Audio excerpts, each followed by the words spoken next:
No Evangelho de Lucas, capítulo 7, versículos 11 ao 17. Pouco tempo depois, Jesus foi para uma cidade chamada Naim.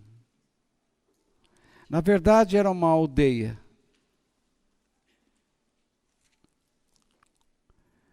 Os seus discípulos e uma grande multidão foram com ele. Quando ele estava chegando perto do portão da cidade, ia saindo um enterro.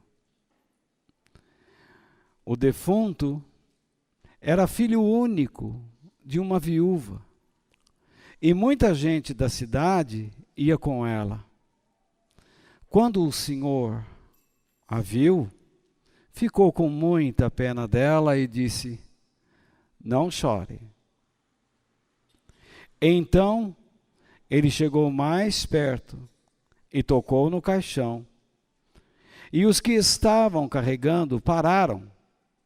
Então Jesus disse: "Moço, eu ordeno a você, levante-se." O moço sentou-se no caixão e começou a falar. E Jesus o entregou à mãe. Todos ficaram com muito medo e louvaram a Deus, dizendo: "Que grande profeta apareceu entre nós. Deus veio salvar o seu povo." Essas notícias a respeito de Jesus se espalharam por todo o país e pelas regiões vizinhas. Amém. Essa história acontece numa pequena aldeia. Naturalmente, no passado chamava-se cidade, porque a população era muito menor. Mas era uma pequena aldeia, chamada Naim. Naim significa formosura, graciosa, porque ela ficava perto do Monte Hermon. Não sei se alguém que já foi comigo a Israel lembra do Monte Hermon. Ele é bem redondinho e é uma região bonita, uma campina, e a cidade ficava ali. Essa história que nós lemos, ela revela o grande amor de Deus, a bondade, a misericórdia dele, por aqueles que perderam a esperança, por aqueles que andam tristes e que não estão entendendo o momento exato de suas vidas. Estão passando por algo inexplicável. E às vezes são tentados a pensar que Deus não está se importando com eles, que Deus está longe deles. Então, nós vamos aprender que para Deus não existe insignificância. Para Deus, todas as pessoas são importantes. Mas é importante que nos façamos importantes para Ele. Desculpe até a redundância. Para Deus todos são importantes, mas é necessário que nos façamos importantes para Ele. Mesmo que eu não tenha a mesma capacidade de alguém muito superior a mim, eu ainda sou importante para Deus. Deus pode usar a minha vida para contagiar, para impactar a vida de muitas pessoas. Deus quer visitar você. Deus quer agir em você. Porque Ele quer mostrar a sua glória através da sua vida a muitas outras pessoas. Então, você tem que acreditar, você tem que crer. Se esforce para crer que Deus sempre te procura e sempre estará ao seu lado. Então, nessa história, nós vemos pelo menos algumas coisas. O grande problema da viúva de Naim. Quando Jesus se dirige a Naim, e a mulher não pede nada a Jesus. Esses 3 pontos iniciais eu quero comentar com vocês. Qual era o grande problema dessa mulher que estava em Naim? Não é propriamente o seu problema, mas ela estava com um grande problema. Ela havia perdido o seu marido, veja, morando numa cidade, numa aldeia, num lugar pequeno, sem recursos. Ela perdera o seu marido e agora perde o seu filho. Alguns dizem, agora ela está com um problema tremendo, financeiramente falando. Sim, mas o seu maior problema talvez não fosse o financeiro. Talvez ela soubesse bordar, talvez ela soubesse fazer vasos, talvez ela soubesse limpar casas, cozinhar. O seu problema maior era emocional. Ela perde o seu marido e agora perde o seu filho. Imagine como esta mulher emocionalmente, psicologicamente se encontrava. Eu não sei o seu caso. Eu não sei como você se encontra nesse momento. Você é forte para trabalhar e vai trabalhar. Mas como você está emocionalmente? Algumas pessoas estão dando duro, estão enfrentando a vida, mas emocionalmente estão em frangalhos. Talvez você está lidando com alguma situação com muita coragem. E todos estão espantados de ver a sua coragem. Mas emocionalmente, você está em frangalhos, está quebrado, está destroçado. Você dá uma de durão, mas lá dentro alguma coisa não está bem. E você precisa da ajuda de Deus.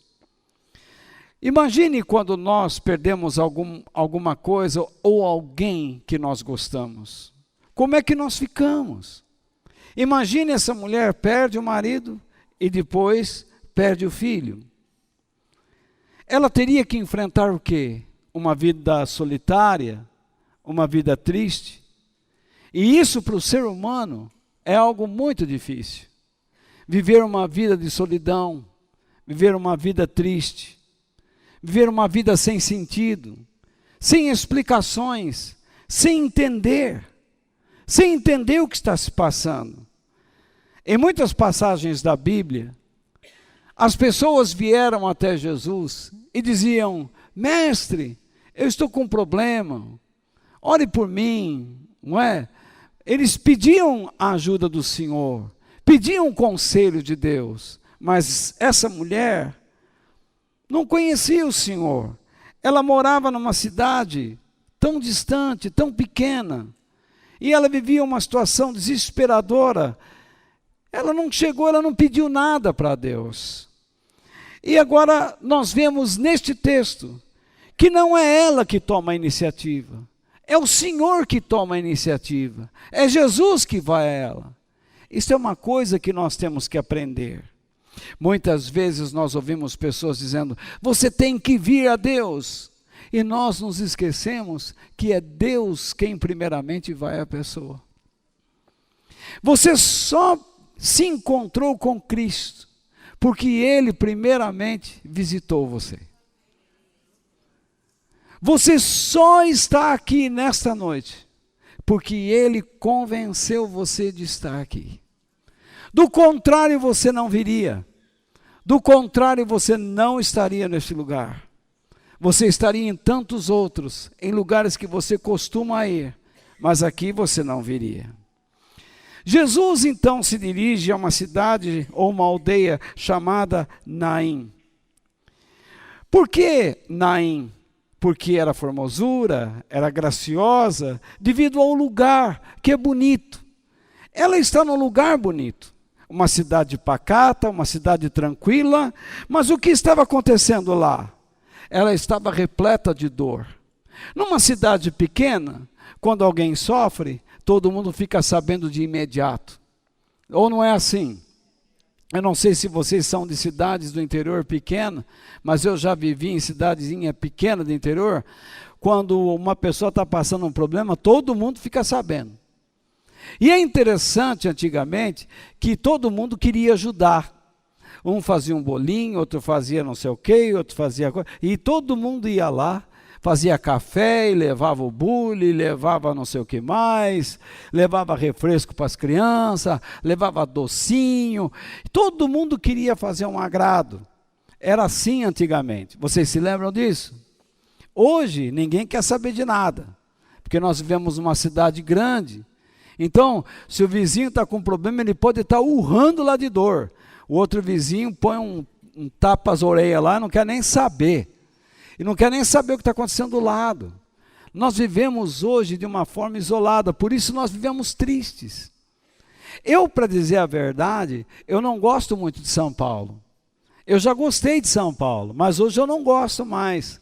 Porque é uma cidade fria. É uma cidade que ninguém se conhece, ninguém se cumprimenta. Lá onde eu moro, eu passo na rua, às vezes o Nicolas está andando comigo e ele fala assim, nossa, você conhece todo mundo, né, vovô? Eu vou cumprimentando. A pessoa olhou para mim e fala, ô!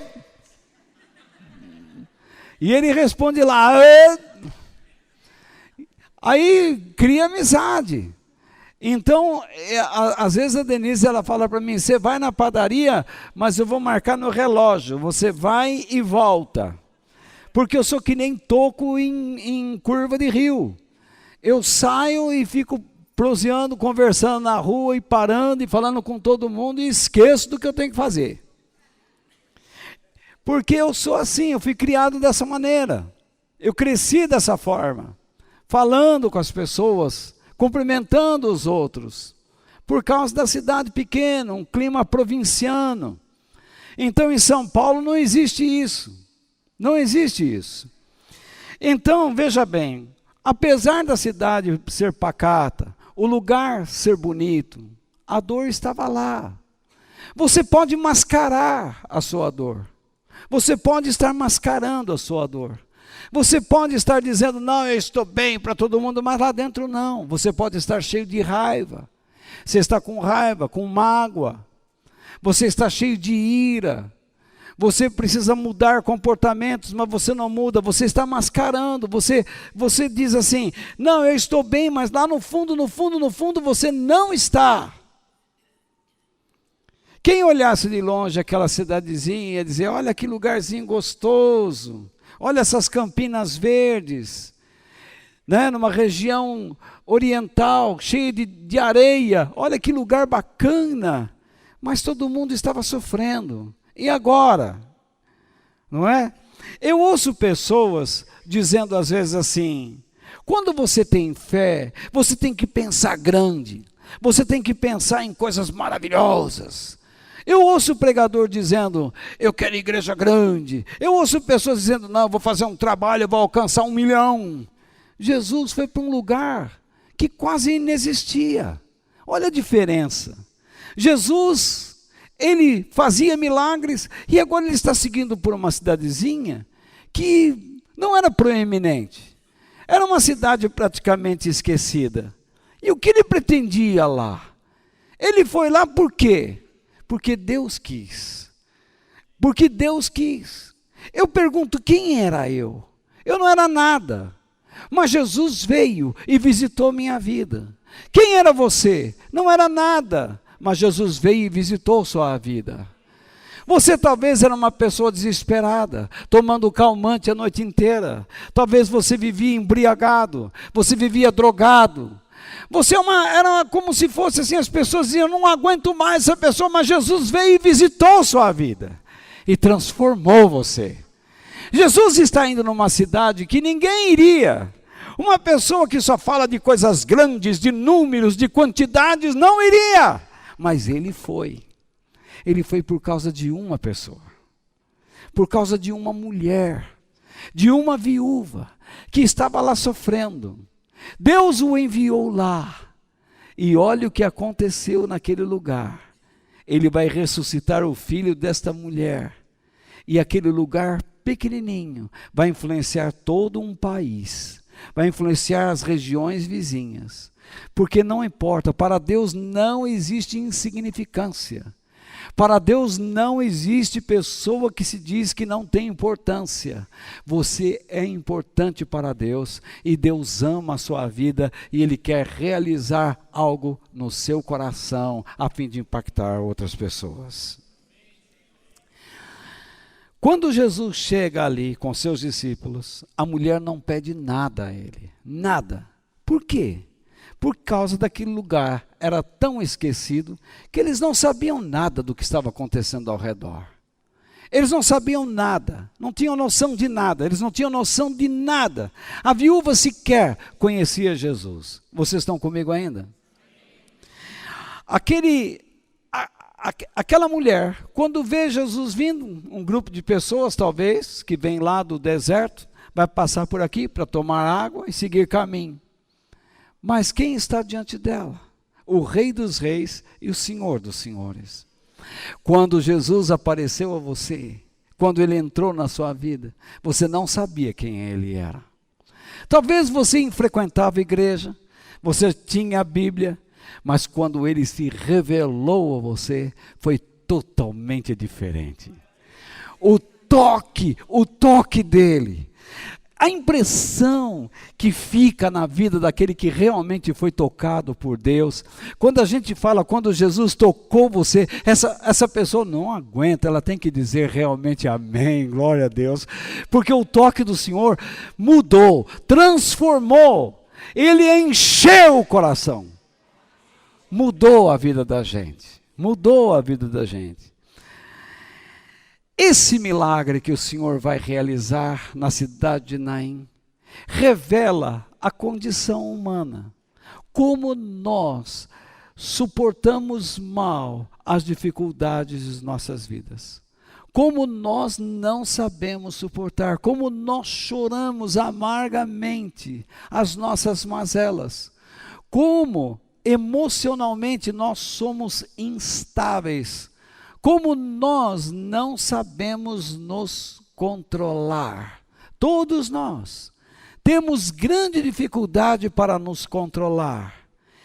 A lição que nós vamos aprender nesta noite é que se nós não aprendermos a controlar nossos pensamentos e nossas emoções, nós dificultamos as coisas para Deus. Ou seja, nós impedimos que Ele realize em nossas vidas aquilo que Ele poderia realizar.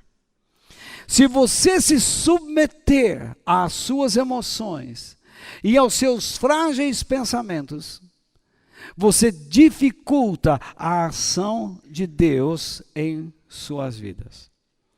Devido à agitação interior, nós deixamos muitas vezes de entender que Deus está do nosso lado, que Ele está presente em nossas vidas, e começamos a agir pela nossa própria força. E os resultados são uma lástima. Quando nós começamos a agir pelos nossos impulsos, quando nós não buscamos o reino de Deus, quando nós não morremos para nós mesmos e passamos a agir segundo o nosso ímpeto, nós criamos sérias dificuldades, tanto para nós como para as pessoas que estão ao nosso lado, para os nossos familiares, para amigos. Nós deixamos de entender que Deus tem planos constantes em nossas vidas, que Deus trabalha constantemente em nós, que nenhuma situação que nós passamos está fora do controle divino.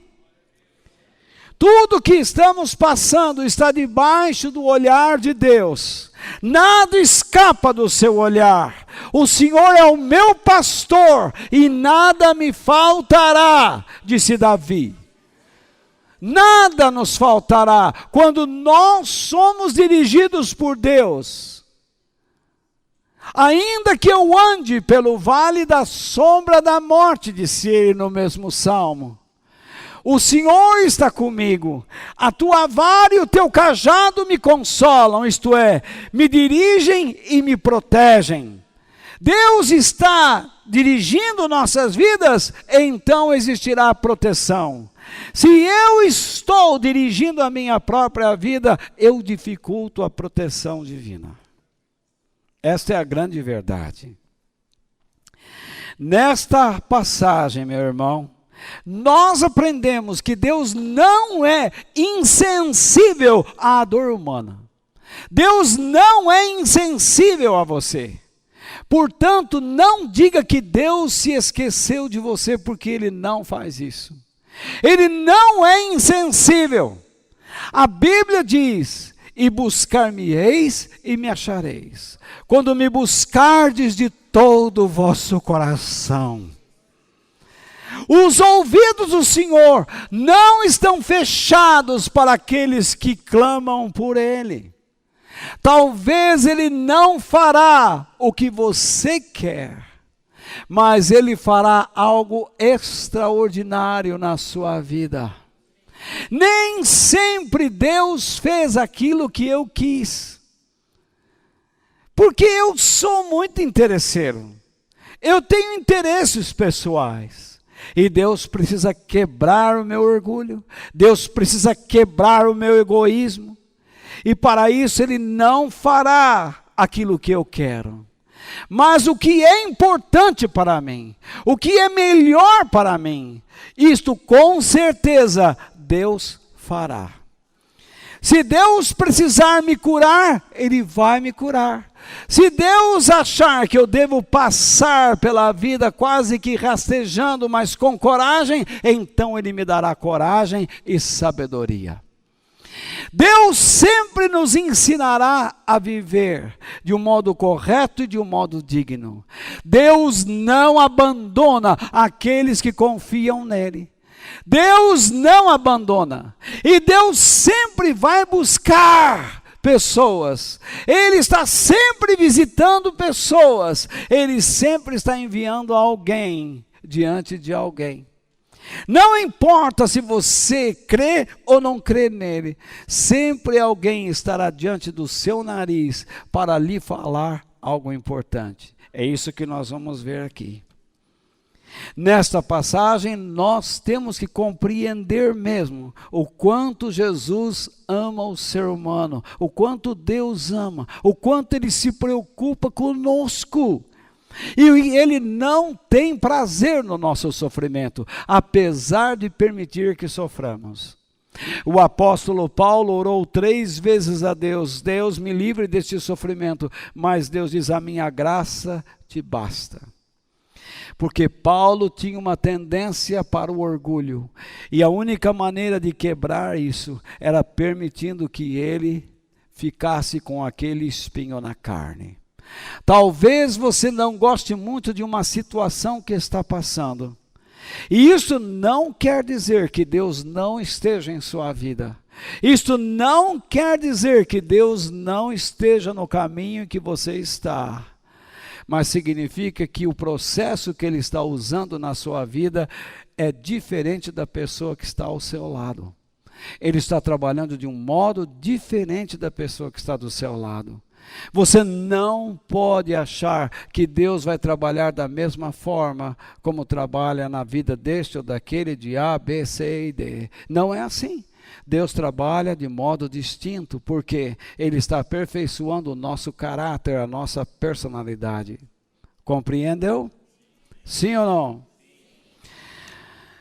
Vamos observar algumas atitudes que Jesus tomou em relação àquela mulher. Então, quais foram essas atitudes? Vamos então observar algumas atitudes de Jesus em relação à viúva de Naim. Então, primeiro, no versículo 13. Vamos ler o versículo 13. O que está escrito lá? Quando o Senhor viu, veja bem, quando o Senhor viu, então Jesus, ele viu, isso significa que ele olhou para aquela mulher, não é isso? Muitas vezes nós achamos que Deus não está se importando conosco, mas Ele está nos olhando. Eu tenho plena certeza disso, que nós não escapamos dos olhares de Deus. Em meio à multidão, todo o foco estava onde? Estava naquele esquife, naquele caixão, não é isso? Todo mundo, se você vai a um funeral, para onde você olha? Para o caixão. Jesus olhou para a mulher. Ele não olhou para o caixão. Ele olhou para um coração que estava sofrendo. Ele olhou para um coração que estava sofrendo. Quando você ora a Deus, você diz assim: Senhor, o Senhor está vendo o que eu estou passando? Ele sabe o que está acontecendo ao seu redor. Isso não passa ao largo dos seus olhos, mas Ele olha para o seu coração. Você olha para os problemas que estão ao seu redor, que estão tentando destruir sua vida. Mas nós, como seres humanos, temos uma tendência, somos quase que incapazes de detectar os problemas que nós temos dentro de nós. Deus não está tão interessado em resolver rapidamente os problemas que enfrentamos, como Ele está interessado em resolver os nossos dramas pessoais que nós temos dentro de nós. Porque se nós não aprendermos a controlar quem somos, nossos pensamentos e emoções, nós não saberemos lidar com as coisas que nós estamos pedindo, que Ele faça um milagre, que Ele resolva e etc. e tal. Você diz: Deus, me abra as portas de um emprego. Mas como você se porta no lugar que você trabalha? Como você está agora? Ele precisa tratar com o seu coração para que você trabalhe debaixo dos termos dele. Você diz: Deus, eu não aguento mais ficar solteiro, eu preciso arrumar uma cara metade. Mas com esse temperamento que você tem, você vai espantar todas as caras metades que aparecerem no seu caminho. Então Deus precisa tratar com você. Deus precisa tratar com você. Nós temos uma maneira de olhar para as pessoas diferentemente de Deus.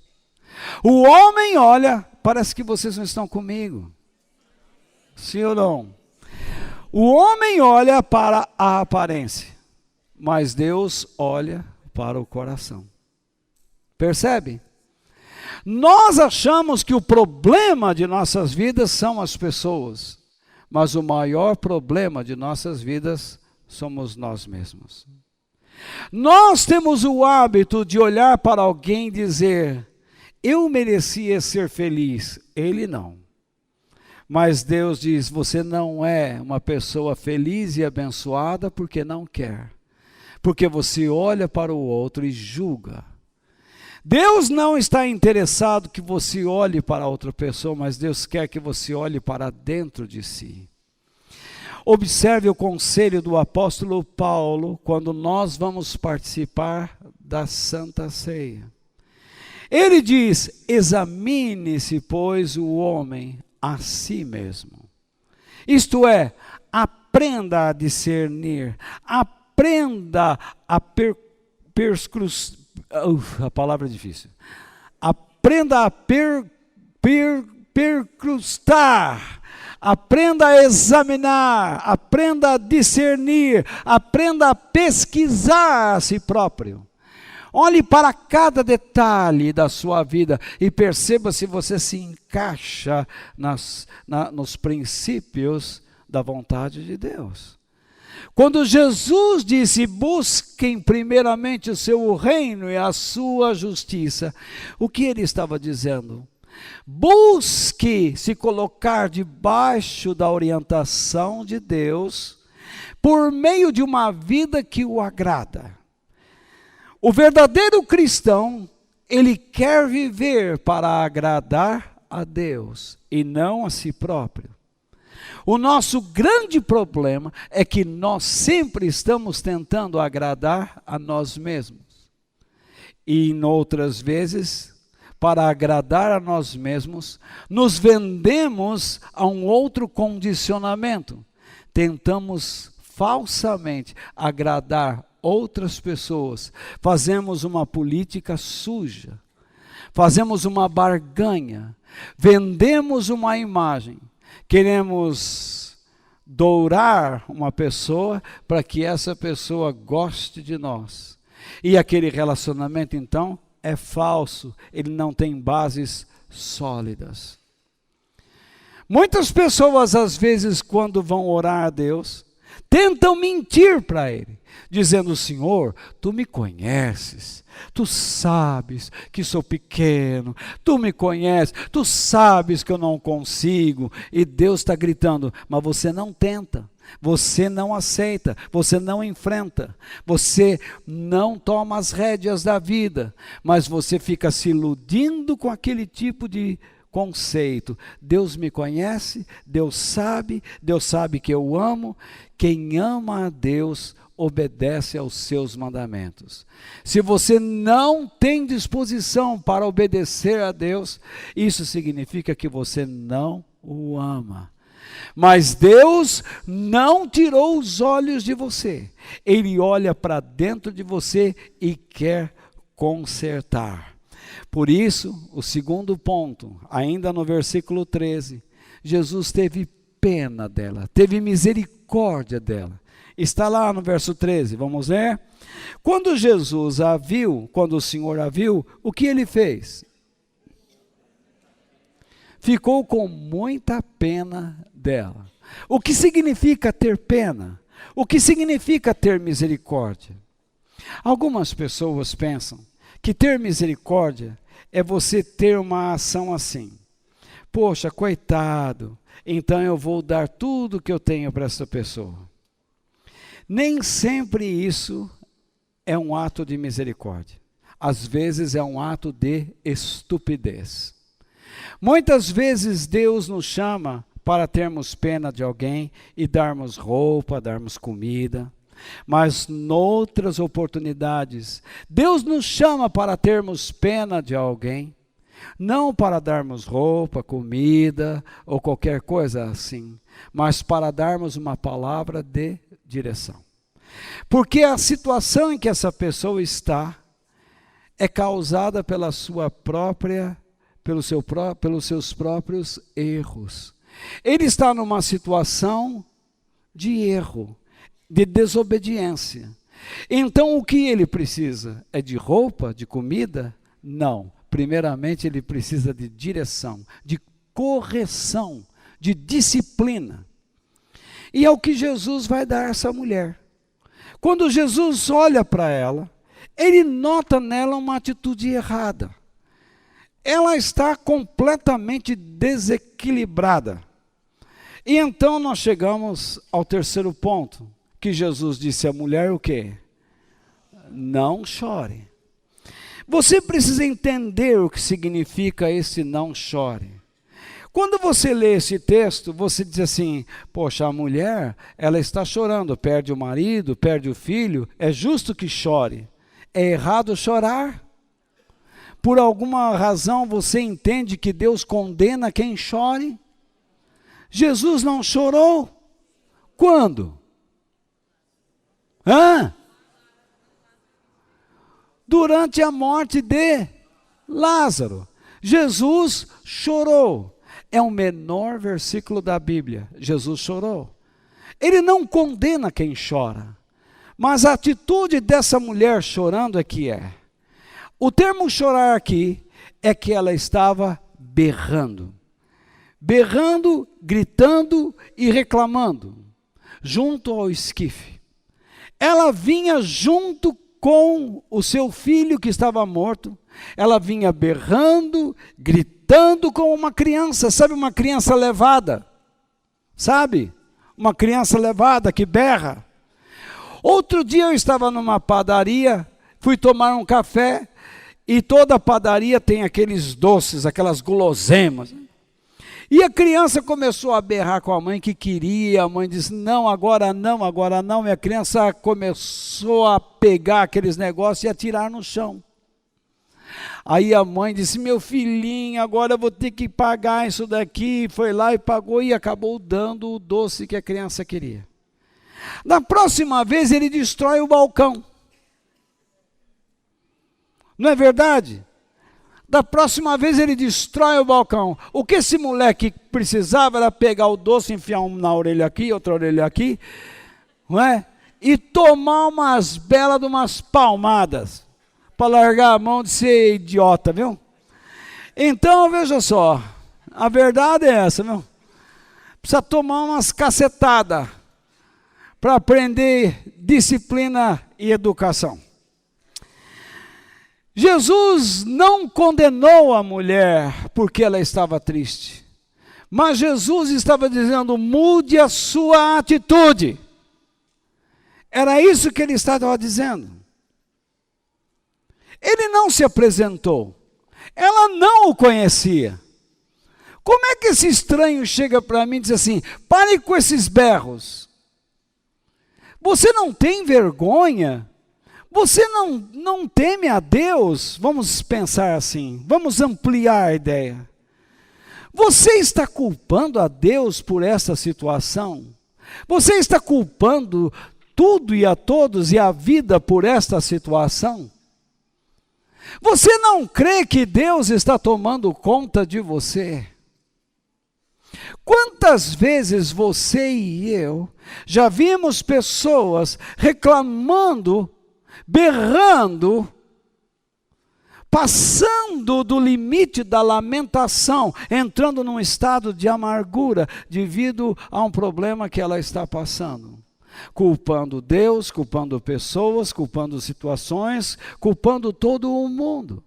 Ou não é verdade? Vocês já viram isso? Quem já viu? Levante a mão, por favor. Você e eu já fizemos isso. Quantas vezes nós já não culpamos a Deus? Deus, eu não acredito que... Imagine Jó. Você se lembra de Jó? Quando a mulher pediu o contrário de Jesus. Jó, negue a Deus, amaldiçoe a vida e morra em paz. Jó disse para ela, você fala como uma doida mulher. Nós não trouxemos nada para este mundo e não levaremos nada deste mundo quando morrermos. Nu saí do ventre de minha mãe e nu tornarei para lá. O Senhor Deus deu, o Senhor Deus tirou. Louvado seja o nome do Senhor. E em tudo isto não pecou Jó. Nós, antes de buscarmos a Deus, nós reclamamos demais. Nós dizemos, não entendo essa situação, como é que isso pode acontecer? Deixamos de avaliar a nós mesmos. Deixamos de olhar para dentro de nós. Nada nos acontece sem a permissão de Deus, concordam comigo? Nossas vidas estão nas mãos dele. Nada nos acontece sem a permissão dele. Nada que lhe acontece acontece sem a permissão do Senhor. Então, pare de dizer que este é culpado, aquele é culpado. Não existe culpado. Existe uma permissão de Deus. E você tem que aprender a mudar o seu comportamento. Deus, às vezes, nos pede o quê? Ele nos pede que tenhamos paciência, por exemplo. Você está perdendo a paciência. A paciência é um fruto que o Espírito de Deus produz na vida daquele que crê em Cristo. Você começa a ficar irritado. Há um dia da semana que você se levanta e você então começa a chutar a parede. Você chuta o cachorro, amordaça o papagaio, corta as unhas do gato, quer cortar a língua da esposa, quer jogar água no café. Nada está bom. Você quer transformar aquele dia no inferno. E Deus diz, cultive a paciência. É a única coisa que Ele diz, mais nada. Você diz assim, hoje esse dia será terrível, olha o que eu tenho que enfrentar. E a única coisa que Deus diz, cultive a paciência. Mas, como você está sendo absorvido pelos seus pensamentos e emoções, você é incapaz de ouvir Deus pedindo paciência. Mas se em algum momento você ouvir a voz dele e começar a agir debaixo do controle de Deus, Deus vai começar a abrir os caminhos diante dos seus olhos. Há situações em que você precisa perdoar e você não perdoa. Você carrega a mágoa. Você olha para a pessoa e quer ver aquela pessoa se estrepar. Você olha para aquela pessoa e diz assim, eu quero ver essa pessoa rastejar. Ela há de vir diante de mim. Ela há de chegar diante de mim. Deus não está pedindo isso. Deus está pedindo que você seja gracioso. Que você dê sua graça, a mesma graça que você está recebendo dele, que você compartilhe com outra pessoa. É a única coisa que Deus está pedindo. Deus está pedindo, não se vingue, não tenha ódio, abençoe, faça alguma coisa de bom por esta pessoa. Mas você diz, mas esta pessoa é minha amiga, eu já fiz várias vezes, ela não dá um obrigado. Não importa. Você vai continuar fazendo. Quantas vezes eu visitei sua vida, diz Deus, e você sequer reconheceu minha voz. Quantas vezes eu suportei o seu mau humor. Quantas vezes eu suportei as suas críticas contra mim. E mesmo assim, eu abençoei você. Mesmo assim, quando os seus olhos estavam fechados para mim, eu não destruí sua vida. Eu esperei com paciência até os seus olhos serem abertos. Hoje você diz que me conhece, então aprenda a confiar em mim. Perdoa, aceita, seja hospitaleiro e você verá como Deus vai começar a mudar situações. Se a pessoa não muda, você começa a ser abençoado. Porque aquilo que passa, que deveria passar a pessoa, se ela rejeita, volta para você. Mas se você age mal, o mal que você deseja à pessoa, volta a você. Porque com a medida que você mede as situações, você será medido por Deus. Se você deseja o mal a uma pessoa, Deus vai impedir que você avance, meu irmão. Tome cuidado. Tudo que eu estou falando com você está lá em Gálatas 5, capítulo 5, versículos 22 e 23, que é o fruto do Espírito. Deus diz assim, nesta situação, o que você precisa aprender? Eu vou lá, vou pegar meu filho, vou arrebentar ele no meio, vou quebrar a cara da minha mulher, vou dar uma panelada no meu marido, virá um inferno. Eu vou arrebentar o meu pai, vou arrebentar minha mãe. Que isso? Eu vou matar minha sogra. Como se Deus nos desse a liberdade para isso. Mas tudo que Deus está dizendo, tenha domínio próprio. Se há uma coisa que Deus pede que aprendamos neste mundo, é a dominar nossos pensamentos e nossas emoções.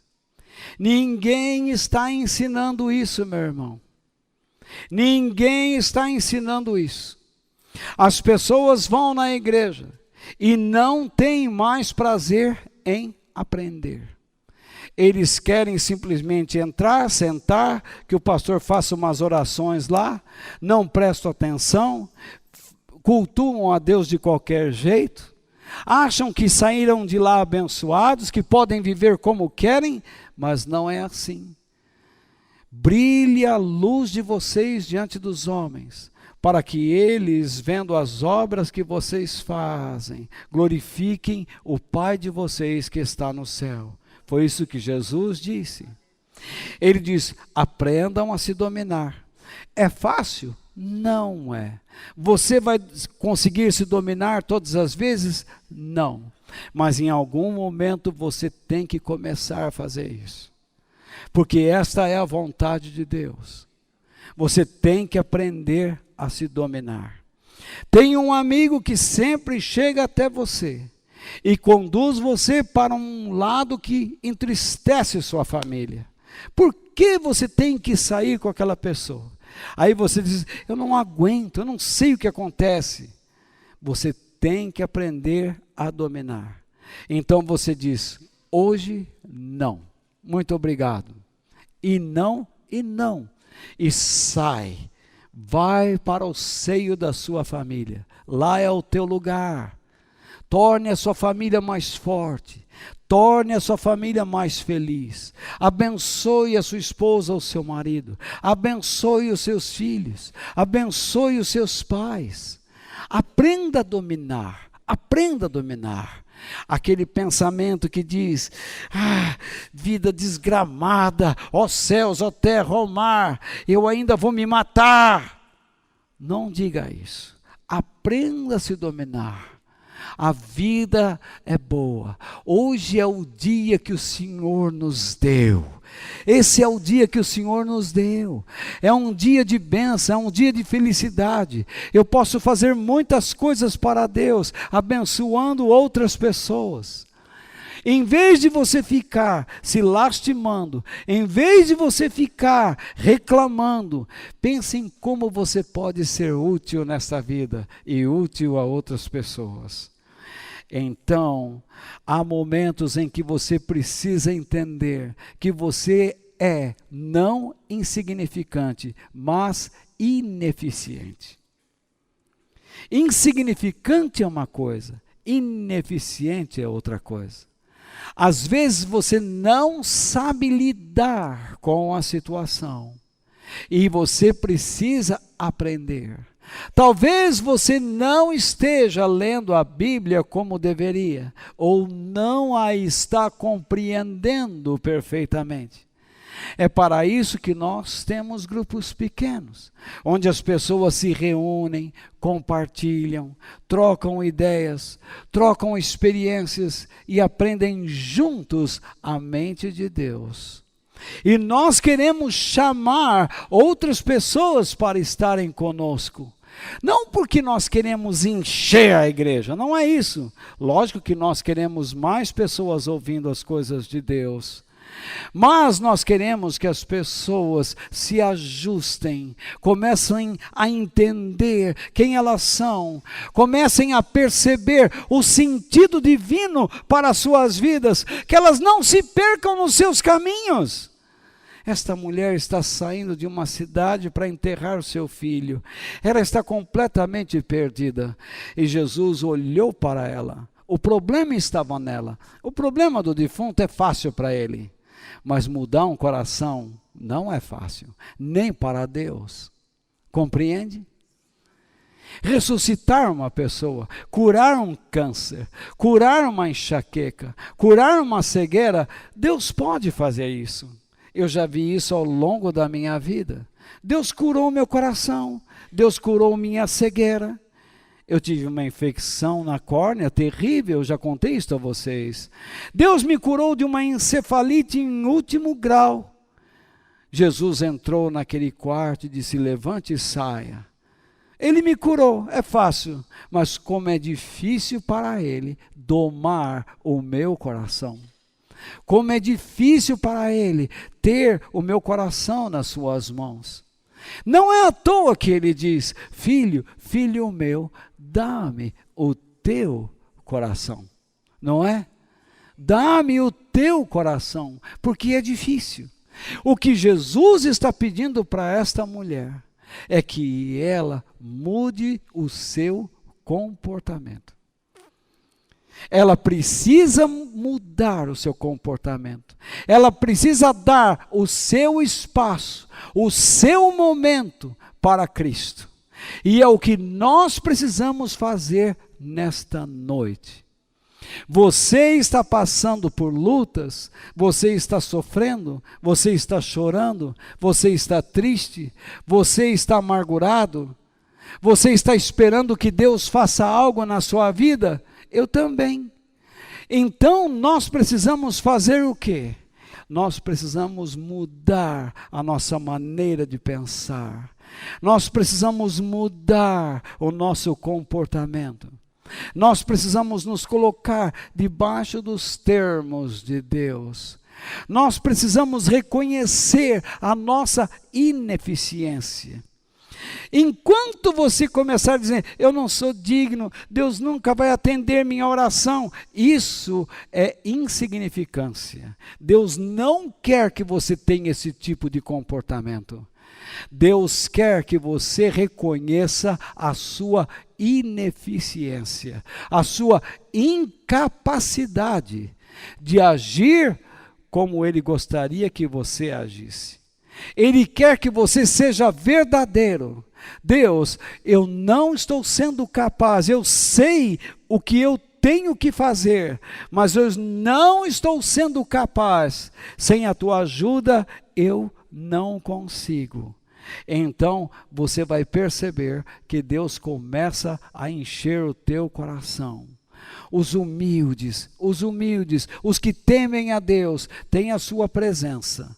A Bíblia diz que a intimidade, a amizade de Deus é para aqueles que o temem. Posso continuar? Está difícil aguentar, né? Não, vocês estão sendo muito bonzinhos. No versículo 14, Jesus chegou mais perto da mulher.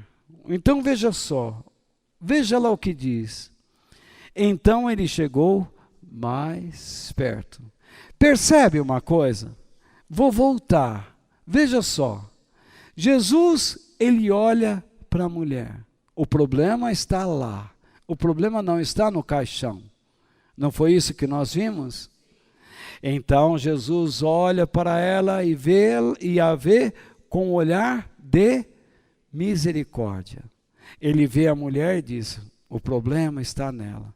Eu preciso corrigir essa mulher. Ela não pode ficar com esse tipo de coisa, senão ela vai sempre agir desta maneira. Ela vai presenciar um milagre, com certeza, ele foi lá para isso. Mas ele foi para curar também atitudes. Muitas pessoas que entram em igrejas apenas querem milagres, mas não querem mudar suas atitudes. Eles não querem mudar seu comportamento. Por isso que Jesus disse: pare de berrar, pare de ficar reclamando, pare de ficar gritando como uma criança, mulher. Que é isso que você está fazendo? E então, quando ela parou, ele chegou perto da mulher, ele se aproximou. As nossas atitudes, quando nós mudamos, faz com que Deus se achegue para nós. Repare, Jesus falou para a mulher: tenha fé, mulher. Disse? Não, não falou. Não falou. Em outros lugares, Jesus disse: tenha fé, não é?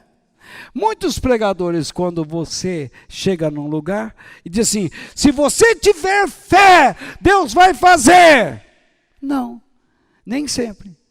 Às vezes Deus diz: se você mudar a sua atitude, eu vou realizar algo na sua vida. Porque a nossa mudança de atitude revela o quê? A nossa obediência. E a nossa obediência revela a nossa fé, a nossa fidelidade. Dá para entender ou não? Vou dizer de novo. Muitas vezes você diz que se você tiver fé, então Deus vai fazer algo. Não, nem sempre. A fé você já tem. O que você não tem é uma atitude adequada. Então Deus quer que você mude a sua maneira de se comportar. Eu quero que meu marido se converta, pastor. Faz uma oração para aquele traste, para aquele demônio. Eu já vi gente falando assim comigo. Faça uma oração para aquele carrapato, aquele suga-sangue, aquele infectado. Como que Deus pode abençoar uma mulher que pensa assim? Hã? Nenhum marido vai acreditar num Jesus que diz que ama uma pessoa assim. Não é isso? Ele ama. Mas ela não está permitindo que Deus a transforme. Se você tem um problema de fofoca, por exemplo, você gosta de falar pelos cotovelos. Não estou acusando ninguém, porque eu acredito que aqui não exista fofoqueiro. Então, veja só, se você tem o hábito de fofocar, aí Deus diz, mude a sua atitude. Porque você começa a dizer assim, ninguém me ama, não sei o que acontece, as pessoas não ficam ao meu redor. Mude a sua atitude. Se você tem o hábito de ser duro com as pessoas, de olhar as pessoas de cima para baixo, aquela pessoa orgulhosa, não é?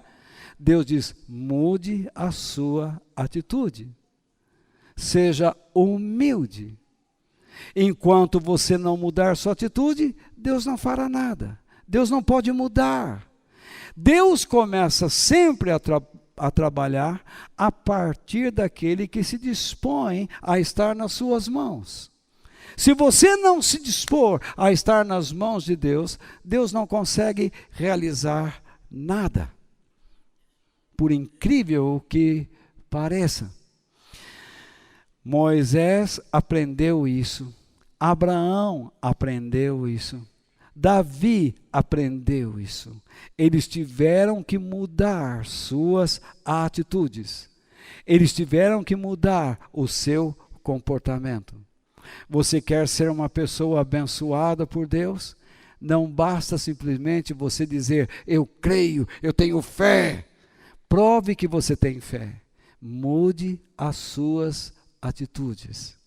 Deus quer que você seja uma pessoa corajosa, mas você continua tímida. Aí você diz, eu nasci assim, vou morrer assim. Gabriela. Então, Deus quer que você mude. Comece a andar com pessoas corajosas. Se você tem problema de ineficiência, ande com pessoas que conhecem mais a palavra de Deus, com pessoas que estão fazendo a vontade de Deus, e você vai aprender. Quando você começa a abençoar outras pessoas, Deus começa a abençoar você. Mas quanto mais mesquinho você é, mais você perde, mais você se esvazia, mais fraco você fica, mais frágil você fica. Aprenda a dar, porque melhor é dar do que receber. Quando você dá, nem sempre o próximo vai dar em resposta ao que você deu, mas Deus com certeza lhe dará em dobro, com medida recalcada, sacudida e transbordante. Louvado seja Deus.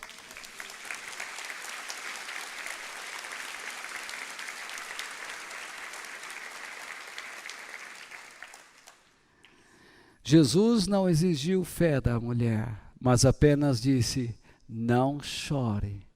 Ela parou e então ele chegou perto. Quando você toma a atitude correta, você não estará mais lutando sozinho. Você estará lutando com junto com Deus. Lembram-se de Jacó? Hã? No Vale do Jaboque, quem conhece a história de Jacó? Quem não conhece a história de Jacó? Vai ler a Bíblia. Então, veja bem, Jacó, ele havia enganado o seu irmão, e agora ele está voltando, e quem está esperando ele? O seu irmão Esaú, quer pegar ele, e agora ele vem, ele saiu sem nada, e agora ele volta com animais, ele volta com as suas esposas, ele vem e atravessando o vale do Jaboque, mas ele está com medo, ele está apavorado. E então o anjo do Senhor, Jesus, aparece a ele, e ele se atraca com o anjo, e o anjo diz: me solte, e ele diz: não vou te soltar, enquanto não me abençoar. Ele se esqueceu do seu medo, e o que ele queria era uma vida abençoada. Naquele momento não importava mais se ele iria perder ou ganhar, o que ele queria era a bênção de Deus, e ele não soltou o anjo. Então o anjo disse: porque você lutou como um príncipe com o Senhor, o seu nome não será mais Jacó, não será mais enganador, mas será Israel, será um príncipe, porque você lutou com galhardia, você enfrentou o Senhor, você se atracou comigo, você não quis me soltar, você foi valente. É isso que Deus espera de nós, valentia. Certa vez, Gideão estava lá, trabalhando no trigo, com medo dos seus inimigos, não é isso? Ou trigo ou uva, não me lembro agora bem. Era uva ou trigo? Trigo. E então, ele estava, macerando o trigo lá, e aí, com medo dos seus inimigos. Medroso Gideão. Aí Jesus aparece a ele, o anjo do Senhor aparece a ele, e diz o quê? Salve, homem forte e corajoso. Ele deve ter olhado do lado. É comigo que o Senhor está falando? É com você. O que é que Deus queria? Mudança de atitude. Deus está dizendo: creia em Jesus, mas você não quer tomar a atitude. Você quer continuar com a sua velha religião. Você quer continuar acreditando no que quer acreditar. Então Deus não pode realizar algo na sua vida. Ele está pedindo: mude, porque eu quero me aproximar de você. Eu quero estar junto com você. Você se lembra de Moisés? Quando ele disse: Senhor, se tu não fores comigo, eu não vou. Se eu não tiver a tua glória, eu não dou um passo. Nós não conseguimos sobreviver adequadamente neste mundo, do modo como ele está, sem a presença do nosso grande Deus. Ele quer lhe dar a sua companhia, mas você e eu precisamos mudar nossas atitudes. Por fim, depois que Jesus se aproximou da mulher, que ela parou de reclamar, Jesus toca no caixão. Está todo mundo caminhando, mas por que um leve toque de Jesus no caixão fez com que todo mundo parasse? Vamos ler? Versículos 14 e 15, até o fim.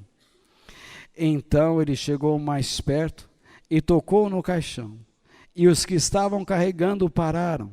Então Jesus disse: moço, eu ordeno a você, levante-se. O moço sentou-se no caixão e começou a falar, e Jesus o entregou à mãe. Repare, na lei cerimonial judaica, um rabino jamais poderia tocar num esquife ou num caixão que estivesse carregando um morto. Tá bom? Jesus não quis nem saber. Ele não deu nem importância à religião. O negócio era cumprir a sua missão. A sua missão ali era consertar o coração de uma mulher, tornar essa mulher digna, devolver a vida a ela, dar-lhe novamente a esperança, ressuscitar um morto, fazer algo que para os olhos dos homens era impossível. E a mensagem do Evangelho, a partir de um lugar que ninguém dava valor, se espalhar por toda a terra de Israel. Foi isso que ele fez. Por que Jesus tocou em sua vida? Você não era nada. Você poderia ter um bom emprego, mas lá no fundo não era nada. Mas ele tocou em você e transformou a sua vida. Transformou você completamente. Fez você em uma nova criatura. Ele fez com que as coisas velhas do passado ficassem lá para trás. E agora tudo se fez novo. Por quê? Ele quis devolver a você a esperança. Ele quis lhe dar a dignidade. Ele quis lhe dar a vida. Ele quis dizer, eu morri por você, e agora eu posso tocar em você, em você, em você, em você, em você, porque agora eu sou o Espírito, eu estou em toda parte, eu estou onipresente, eu estou aqui, e Ele está aqui, tocando em cada um de nós. E Ele quer levantar você, Ele quer tocar nas partes que estão fazendo você sofrer. Ele pode estar dizendo hoje, nesta noite, se você mudar sua atitude, eu vou tocar nesse esquife que você carrega, nesse morto que está dentro de você, e vamos ressuscitar. Vamos mudar esse caminho. Você está indo para lá, mas vamos voltar todos juntos pelo mesmo caminho.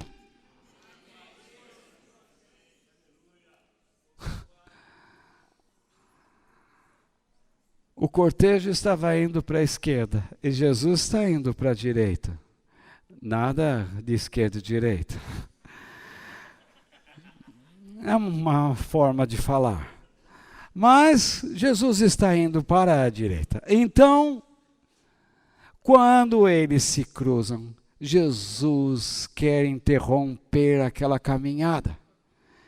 Em vez de vocês continuarem indo para alguma caverna lá fora para enterrar esse morto, em vez de você continuar na sua choradeira, eu quero que você converta. Eu quero que você mude. Eu quero que você vá na mesma direção que eu estou indo. Deus quer converter nossos corações. Ele quer tirar a morte de dentro de nós. Ele quer tirar aquelas coisas que nos separam até mesmo de nós mesmos. Há coisas dentro de nós que estão nos dilacerando, que nós temos preocupações em tratar com elas. Mas Deus está dizendo, se hoje você mudar sua atitude, nós vamos trabalhar nessas coisas juntos, segundo os princípios da palavra de Deus. Deus está querendo trabalhar em nossos corações, realizar um verdadeiro milagre. Ele disse, eu sou a ressurreição e a vida. Aquele que crê em mim, ainda que esteja morto, viverá. Viverá.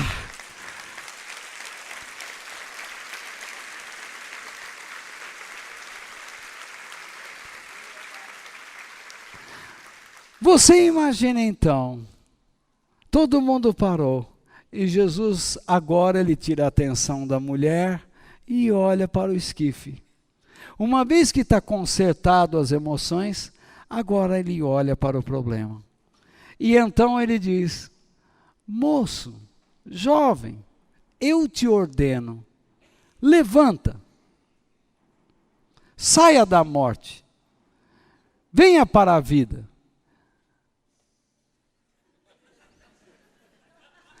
Levante-se.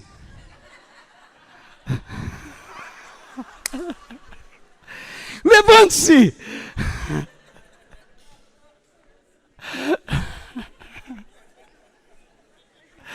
É o Gastão.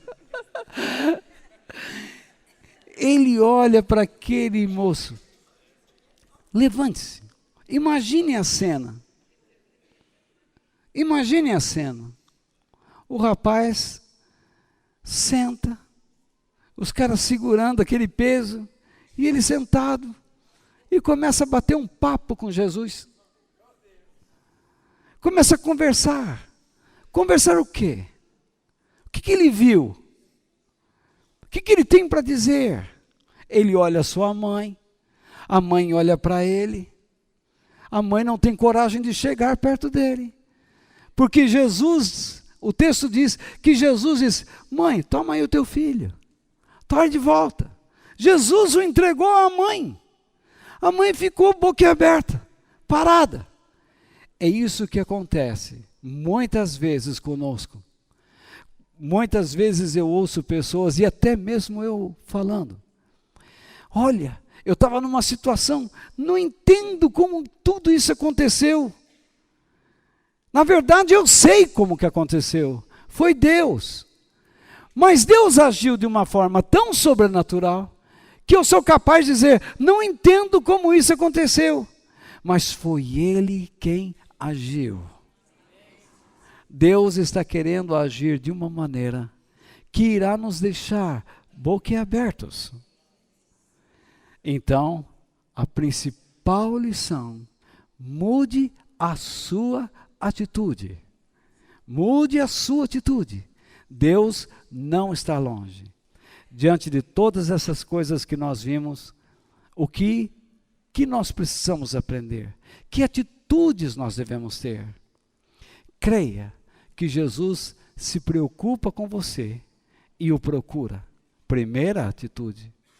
Pare de ficar dizendo que Deus não se importa com a sua vida. Ele se importa. Você não é insignificante a Ele. Talvez ineficiente. Talvez você não saiba como agir, mas insignificante, não.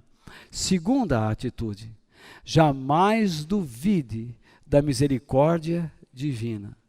Não duvide de como Deus quer tratar você.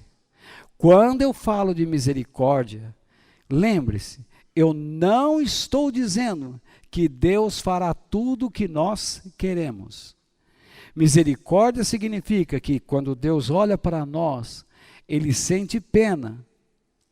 Ele talvez possa sentir pena de uma situação que estejamos passando, e então Ele resolve. Mas também Ele pode sentir pena de nossas vidas, porque nós não sabemos como agir dentro daquela situação que nós mesmos criamos. Porque muitas vezes nós é quem somos os culpados de uma situação que está acontecendo, de um desconforto. Nós somos os culpados do desconforto que estamos enfrentando, porque não sabemos controlar nosso temperamento, nossa personalidade, os nossos pensamentos e as nossas emoções. Falamos pelos cotovelos, perdemos a paciência facilmente, seguimos os exemplos de nossos pais, de nossa mãe, de nosso pai, de nosso avô, de nossa avó. Achamos que era bonita a maneira como eles tratavam um ao outro, e não é. Se Deus une você a uma pessoa, é para você agir completamente diferente de seu pai e sua mãe. Vocês são uma nova família. O processo é outro. Você recebeu coisas boas, mas não imite as coisas ruins. Imite as coisas boas. Não siga os maus exemplos da sua mãe ou do seu pai, do seu irmão, de sua irmã. Você deve andar segundo a vontade de Deus. Lembre-se então que misericórdia pode significar tanto que Deus pode realizar um milagre para consertar uma situação, como pode significar um conserto de Deus em aspectos errados, em princípios errados que você está incorrendo. Em terceiro lugar, terceira atitude, esteja disposto a mudar suas atitudes ou comportamentos. Esteja disposto a mudar para que Deus possa o quê? Se aproximar de você. Então, resista a tudo o que impede a aproximação do Senhor da sua vida. Se Deus está falando com você que você precisa mudar, mude. Resista pensamentos contrários. Resista sentimentos contrários. É difícil? É difícil, mas este é o nosso desafio. Você vai conseguir vencer isso, mas você tem que ter vontade, você tem que ter o desejo, e você vai sair vencedor. Você ganhará se você tomar essa atitude. E em último lugar, permita que o poder de Jesus Cristo restaure a sua fé, sua esperança e a sua vida. Porque é isso que Ele vai fazer. Deus nunca se aproxima de uma pessoa sem fazer isso. Vamos ler os 2 versículos finais do nosso texto base. Todos ficaram como? Vocês estão com a Bíblia aberta ainda aí? Todos ficaram como? Com muito medo, e louvavam a Deus. Note, esse medo aqui não é um medo como nós estamos, paura. Eles se encheram de reverência. Eles ficaram cheios do temor a Deus, de respeito a Deus. Então, toda pessoa que realiza alguma coisa e não conduz as pessoas a Deus, esse é um farsante. Às vezes eu vejo pessoas dizendo assim, porque nesta igreja Deus faz. Este é um farsante. Não porque eu compro os meus produtos. Este é um farsante. Se você sair deste lugar com mais respeito a mim do que a Deus, eu não cumpri o meu dever na sua vida. Ou talvez você esteja entendendo tudo errado. O que eu quero é que você respeite a Deus. O que eu quero é que você ame a Deus. Que você seja uma pessoa reverente a Deus. Que se você não mudar, Deus não fará nada na sua vida. Se você não for transformado, se você não se converter, se você não mudar o rumo, se você não aceitar o trajeto que Jesus está lhe dando, você só irá perder. Você pode chorar a noite inteira, você pode esbravejar, você pode reclamar, que é o que você está fazendo, mas Deus está dizendo, mude o seu comportamento, mude a sua maneira de agir, porque eu quero transformar sua vida e a situação em sua vida. Deus quer lhe dar esperança. E Deus quer transformar a sua própria vida. A minha esperança é que nesta noite Deus tenha falado com você. A minha esperança é que Deus nesta noite tenha transmitido algo de excelência ao seu coração. Tenha usado a minha vida para edificar a sua. E que você tenha guardado a parte que lhe coube, a semente que deveria ser plantada no seu coração. Que Deus possa abençoar sua vida, irmão, e que Deus nos abençoe, em nome de Jesus. Amém.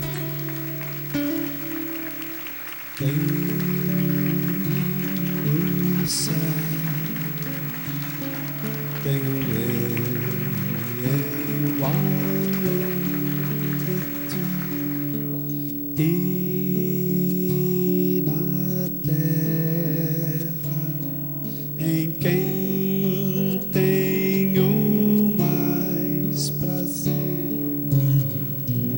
não há outro Deus semelhante a ti, Senhor.